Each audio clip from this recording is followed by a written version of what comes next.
to the Middling Along podcast. I'm your host, Emma Thomas, and this time I am joined by author Cathy Kelly. Hello. Hello, Cathy. How are you? Cathy's a former journalist whose debut novel, Woman to Woman, became an instant #1 bestseller. And since then, she's published 22 novels, at last count, which have sold millions of copies globally. She's been a Goodwill Ambassador for UNICEF Ireland since 2005 and has visited many countries to report on their work.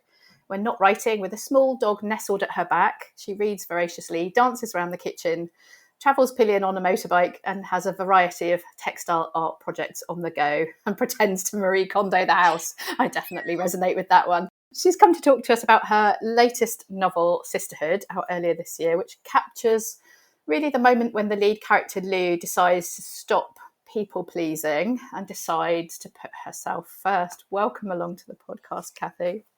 Thank you so much, Emma. I interrupted you there. This is a very Irish thing. You see, sometimes you interrupt. You have to interrupt before they say nice things about you, lest they say nice things about you. It's a very Irish thing. Is it? Oh, I must have Irish blood in me then, because I'm a terrible interrupter.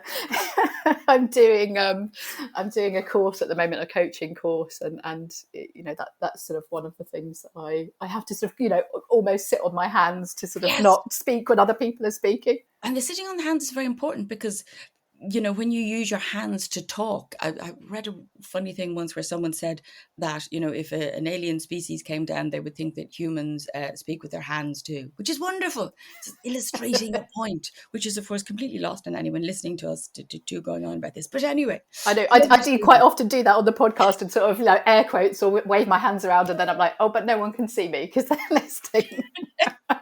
It's implied. It's implied. So, Cathy, I was really delighted to get a copy of this from the publisher, because I'm afraid to say I hadn't come across your work before, but I'm very happy that I have now. So, yes, tell us a little bit about Sisterhood. And obviously, it's always difficult interviewing somebody about a book because you never want to give away too much, but at the same time, I kind of want people to get interested in the kind of the characters enough to sort of say, oh, that sounds great, I'm going to go give that a try. And I think for me, anything kind of exploring a sort of a dynamic around sisters is really interesting. And I always find I'm sort of the oldest of three girls. Unfortunately, one of my sisters is in Australia now, and unfortunately we lost my younger sister 15 years ago now. So I think I'm always really drawn to the sort of those narratives around sort of sisterly dynamics and closeness. And I'm so sorry, Emma. I think that's a loss. Don't. I'm not saying it for sympathy. I'm just saying I kind of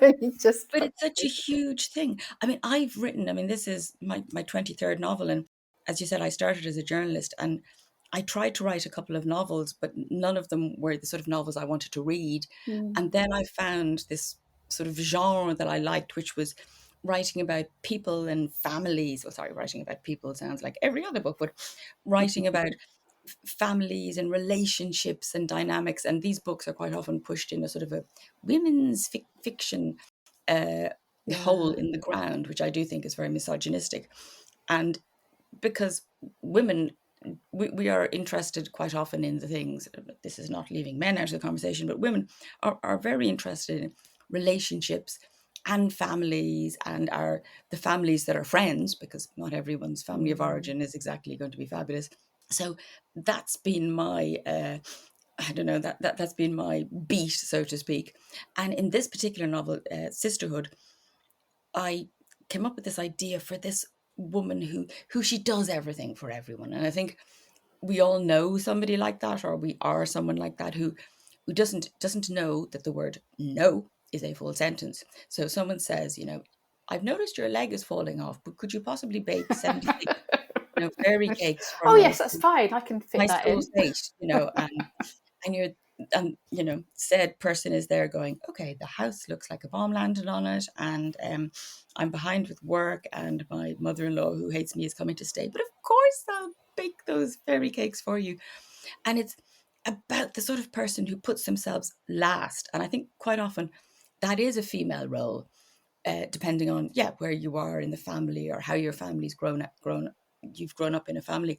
So in this case, we've got Lou, and she's coming up to 50, and it looks I love it when people look like they have everything on the surface. That's one of my Mm. favorite things. Because you know the way you look at other people and you go, they have it all sorted out. And secretly, Well, they we don't have do it all do sorted that, don't we? I mean, out. it's so easy to judge people from the As- outside, only seeing this tiny, and especially with social media as well now, when you oh, kind of you get this very airbrushed, curated feed, don't you? Of oh, people you've no idea what's going on under the surface. completely. I know I'm not brilliant on the old Instagram because you take a picture of yourself on Instagram and you put it up, and then you look at everyone else's picture and you go, oh dear, they used a filter. I'm not sure how to use a filter, so we won't go there. But yeah, so it looks like she has it all because she's got this lovely job. She didn't go to college, but she's such a worker and such a clever person. She's got this amazing job running the office in this big flower business, where they sell bouquets online and to people, and they huge business. She's got a lovely husband who's a lecturer in a college, gorgeous daughter. Her sister, who's younger, is incredibly successful. She's a broadcaster, and her sister Toni also works mentoring women in business. So they're sort of like the dark and light shades. Toni is the woman who knows exactly that you can say nope, can't do it, don't care, and has everything nailed up in her life. That's what it looks like. Married to a very successful actor. And then we have lovely Lou, who is running around after everyone. So one of the main people she runs around after is her mother. And her mother is this, in another book, she'd sort of be the heroine in the sense Mm. that She's quite a she's caricature, isn't quite she? a Just character. sort of Because unlovable. she is But unlovable. I mean, the interesting thing about her is she's 70. She's this, very glamorous, sexy 70-year-old woman, as in, sex does not stop when you hit 25. She's a widow. She's an artist and a sculptress, and she lives in this eccentric house with a trail of eccentric, wonderful people coming in, mainly men. And she smokes and she drinks. She has like the odd bottle of wine or seven. And she's fun and exciting, unless you happen to be her daughter. And if you're her picking up the daughter, pieces. yeah, if your daughter, you're picking up the pieces and you're doing her laundry and you're cleaning her house and you're cutting her grass. So Lou does all this, and Lou does all this sort of stuff for her husband too. He stands there and goes, "Oh, I think it's my mother's birthday. Could you get her something?" So we see Lou just coming up to her 50th, and her mother has forgotten that she's having a birthday party. Her husband hasn't got her a present, and she doesn't have an issue with this because she's so lovely. She's like, he's bad at buying things. Maybe I should, go out and buy something and wrap it up and give it to him, and then he can give it to me. So we're at that level. Then there's her sister Toni, who has everything sorted out, and she's living in Dublin, this, fabulous, glamorous life full of, first nights at the theatre. And she sees her husband on stage and he's playing Lear, and she just sees out of the corner of her eye the girl who's playing Cordelia opposite him. She's going, oh my goodness, there's some weird intangible connection there. And she goes, no, don't be ridiculous, he loves me, he adores me. So basically there's going to be a little problem in her life, although it's not quite what we think. And they all turn up at Lou's 50th birthday party, and Lou and Tony's mother revved up on neat gin, because obviously why take, gin and tonic when you can go straight to source with neat gin. And she gets very cross about something and she lets out a family secret, which totally disrupts the family. And we start off on a voyage of discovery for Lou and Tony, where Tony has to re-sort out her life and save her career, and where Lou has to reassess and go, okay, am I being used by a lot of people? Am I just the handy person that they go, oh yeah, get Lou to do it, she'll do it, she's a bit of a sap. So that's it. It was great fun. And they get to go to a beautiful Italian island and have marvelous fun and get flirted with by lots of men. Yes. So that was fun. A good bit of escapism, but a kind of a kind of an important point underlying it, as you say. It was like so many of those of us who are sort of socialized into those good girl, good Yeah, daughter, good wife good girl. sort of situations that I think often find getting to 50 seems to be a kind of a very kind of popular point for people to kind of hang these sort of things on, but definitely around that time, isn't it, that we sort of suddenly, whether it's the sort of the estrogen leaving the building and we suddenly just a bit like, hang on, why am I doing all of these things? What's this is not right. But you know, I think it's an interesting thing. There's been so much about menopause, which is wonderful. I love that there's so much being written about and being talked about with menopause. And I read a really interesting article in The Economist about menstruation, where the basic vibe is that menstruation has not been studied, and therefore menopause hasn't been studied because they couldn't study it. It was just so difficult. So there's, mice don't menstruate. So how do you get them into a lab and make them menstruate? It was a fascinating thing. So female bodies are a mystery in science in so many levels. So the things that happen to us when we reach those years are absolutely massive, but to an extent not as examined as if they might have been, because it's just difficult. So yeah, 50 is the year. And also, as you get older, and if you have children and your children are getting older, you suddenly go, okay, what about me? What am I here? What am I for? And you realize I'm not here for to run around and clean up after other people, which is great fun. We were talking earlier about cancer, and I've gone through breast cancer from the end of last year, and I'm still sort of trickling out the other side of it. I'm still on some treatment. And cancer is also, although I wouldn't recommend it, cancer is also one of those, gosh, yes, what am I here for moments? Because you question everything. So it's very powerful.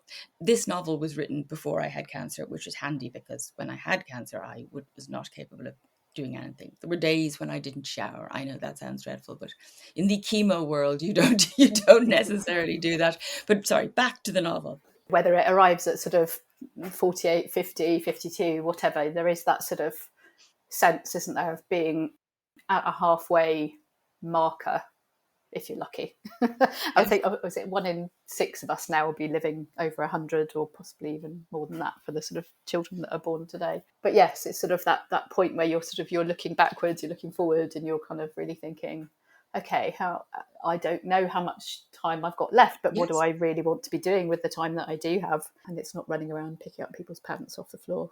Yes, exactly. Or washing your mom's glasses. So, I mean, it was a very Sisterhood was a very fun novel to write because, I think years ago people used to say I was sort of Maeve Binchy-ish, but I've possibly moved along a little bit with this novel in that it's sort of sharper and tighter. I think all of us, we have shorter attention spans. I think my attention span is definitely short. So it's sort of crisper and sharper, and that you get there's a lot of plot.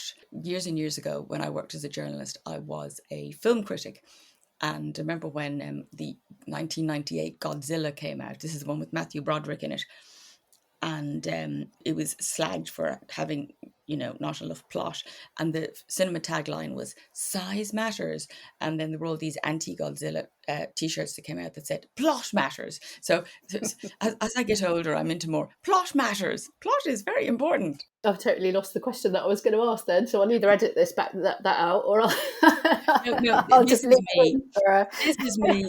This is the crazy place my mind goes. And but there aren't there those novels that you're just thrilled to just be moving along with. I've started rereading, and I think a lot of people love these novels. The Cazalet Chronicles, Elizabeth Oh, Jane I've Howard. heard of them, but I've never read them. Oh, just such utter bliss. And they're about this Cazalet family, and the novels start in 1938, and they follow the family through and to after the war, and wonderful novels.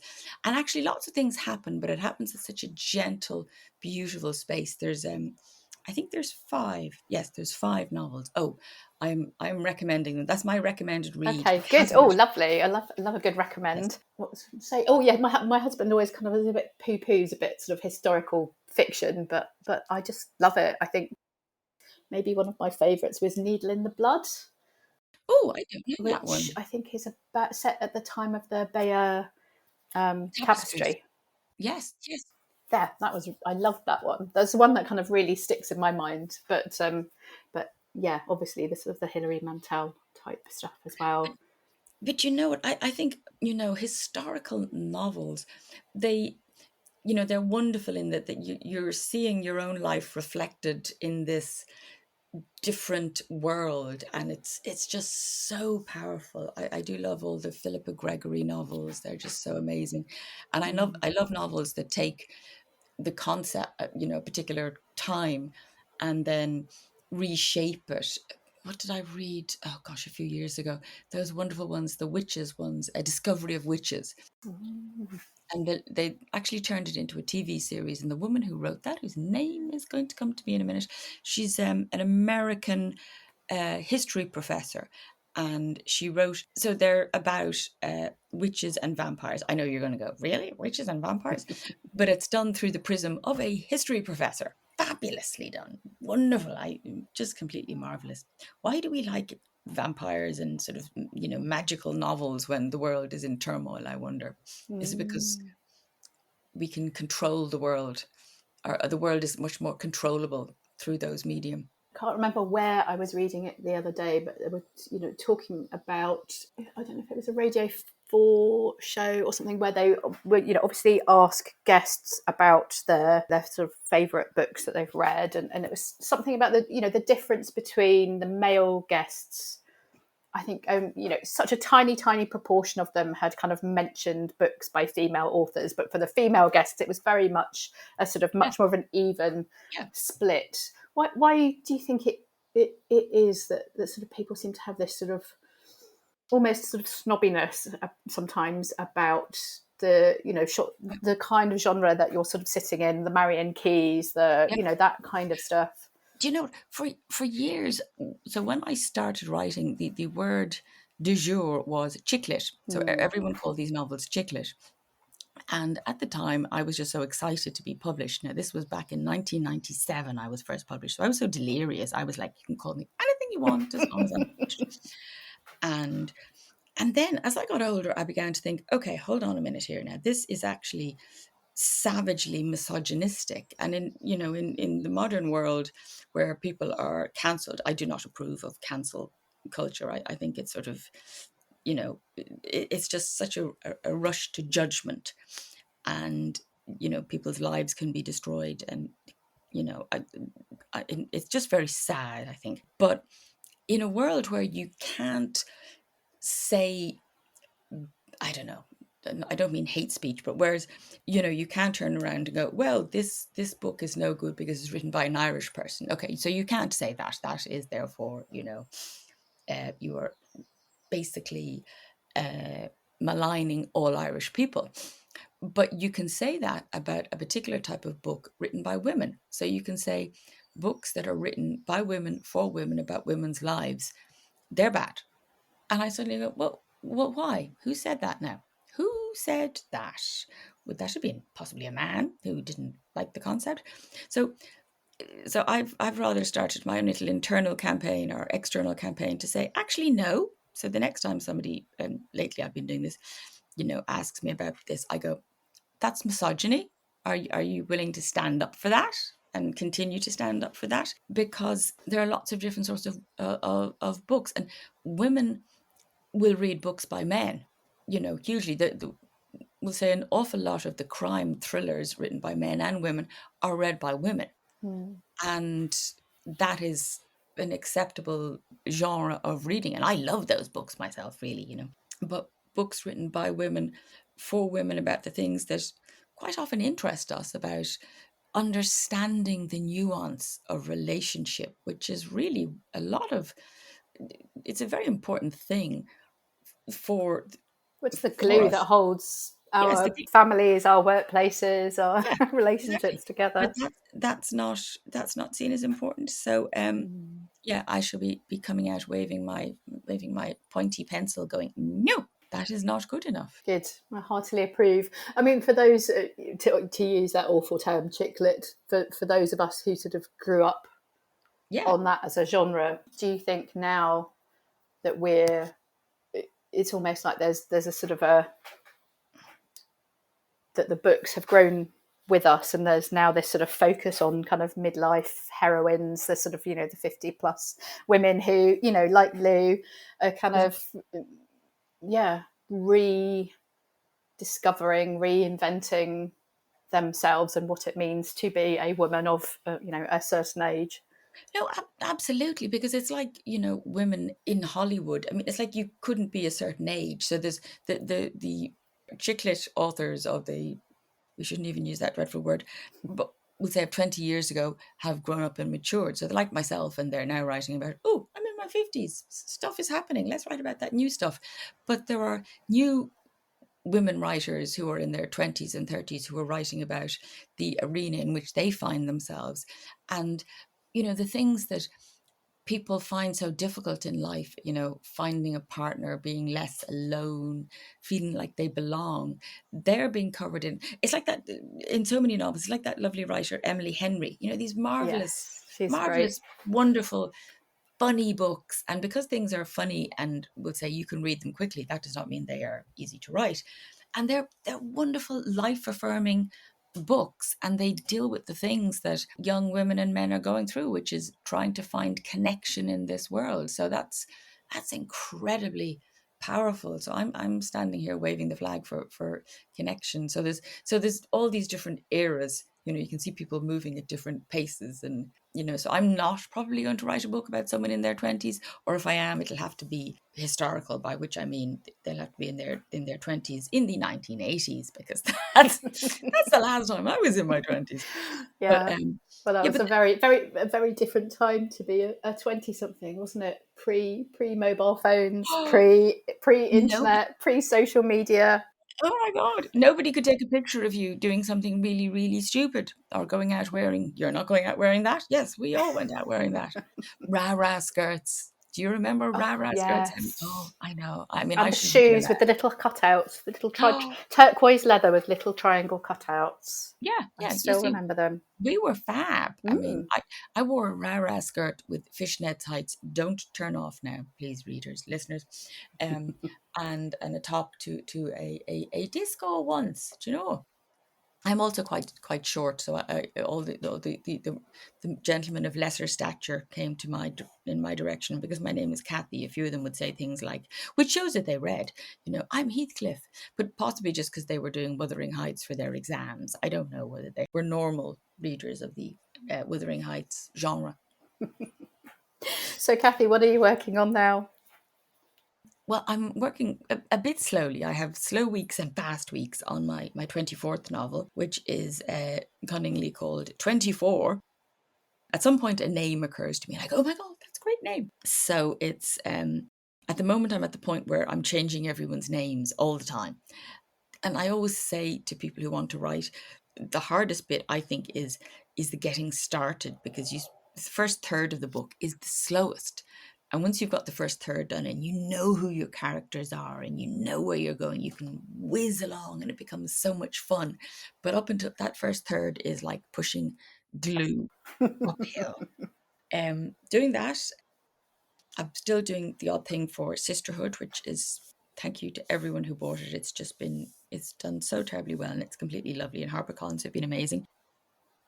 I am still going through some cancer treatment. I'm having immunotherapy drugs, and yeah, you mentioned my work with UNICEF. My last UNICEF trip was last year to Turkey to see the site of the January 2023 earthquake. So what I do is I will go with the team, and we basically do a sort of a high speed trip to report. And that was, yeah, I mean, they're all hugely difficult, because you're seeing people at their worst. Sometimes you're in countries where people are suffering from massive malnutrition, and sometimes the focus of the trips are things like malaria. Sometimes the focus of the trips are to do with, say, running water, and how a vast number of children, in, we'll say, sub-Saharan Africa, die from the, waterborne diseases, or from diarrhea and It things must like have a that. big impact Oh, on you actually being able to see something like that firsthand, as opposed to through a screen or reading a newspaper article. well, I think, my job is to come home and talk about it on TV and radio, and to write about it, just to sort of give a voice to the people who are there, because they don't have a voice. But oh, it's just, I mean, it's devastating. I have to say now, Turkey was spectacularly difficult, because 50,000 people died, and millions are basically living in tents, where now it's going to be boiling hot. Then it was quite cold, and if you were really lucky, you had what looked like a container lorry little thing to live in.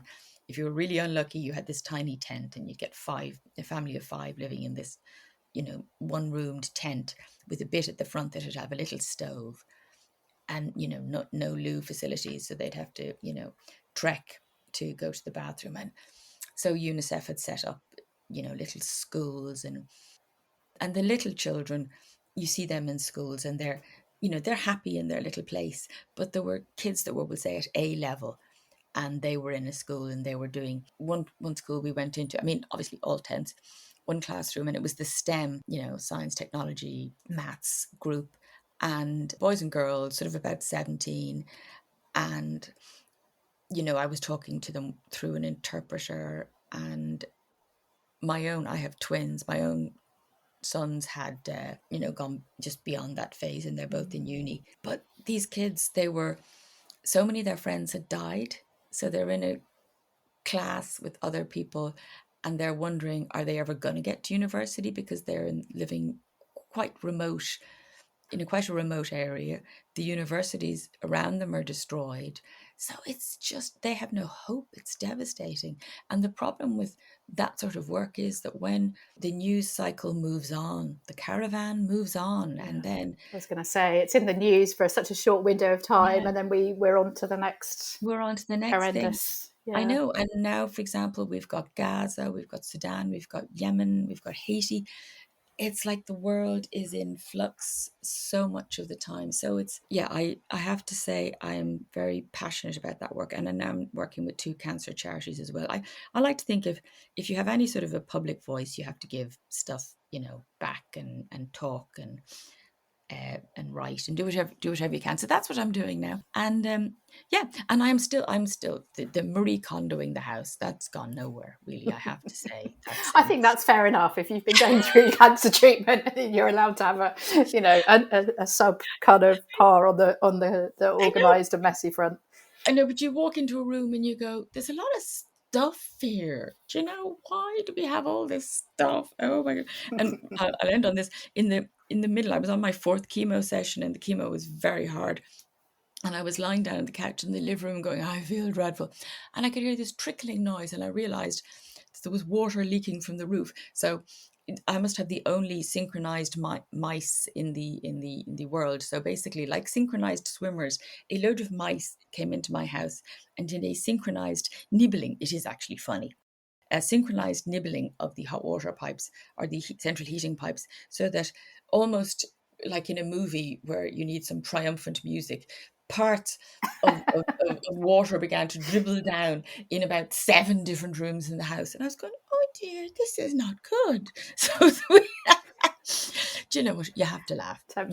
Move out and move into a hotel for a bit. I just feel like I can't deal with this now. Yeah, you have to laugh, Emma, because otherwise you go crazy. But yes, so in the midst of all that, I'm good, and I'm knitting a jumper. So what can go wrong?